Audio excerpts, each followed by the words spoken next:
Can we prevent premature death? இந்தியர்களின் சராசரி வாழ்நாள் 72 ஆண்டுகள் ஆகும். 72 வயதுக்கு முன்னர் நான் கம்யூனிகபிள் டிசீசஸ் எனப்படும் மாரடைப்பு, புற்றுநோய், சர்க்கரை நோய், நுரையீரல் நோய் போன்றவைகளால் ஏற்படும் மரணத்தை ப்ரீமெச்சூர் டெத் என கூறலாம். இந்தியர்களுக்கு பாடி மாஸ் இண்டெக்ஸ் 23க்கு மேல் இருந்தால் ஓவர்வெயிட் எனவும் 25க்கும் மேல் இருந்தால் ஒபேசிட்டி எனவும் வரையறுத்துள்ளது National Institute of Health and Care Excellence of the United Kingdom மற்றும் அமெரிக்கன் டயபெட்டிஸ் அசோசியேஷன்.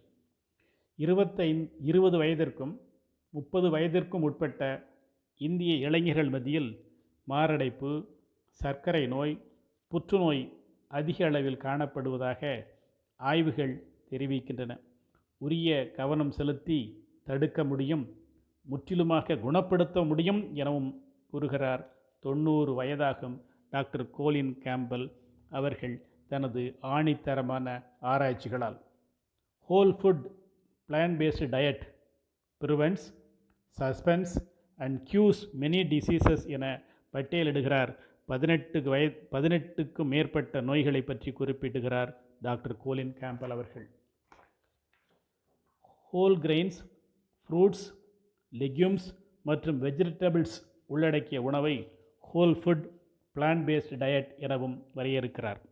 காலை உணவை மட்டுமாவது காய்கறிகள், பழங்கள் நிறைந்த உணவாக மாற்றி உண்டு பாடி மாஸ் இண்டெக்ஸ் எனும் உடல் பருமன் குறியீட்டை இந்திய இளைஞர்கள் ஒவ்வொருவரும் 22க்கு கீழ் கொண்டு வந்தாலே நிச்சயமாக ப்ரீமெச்சூர் டெத் எனப்படும் அகால மரணத்தை தடுத்து விடலாமல்லவா?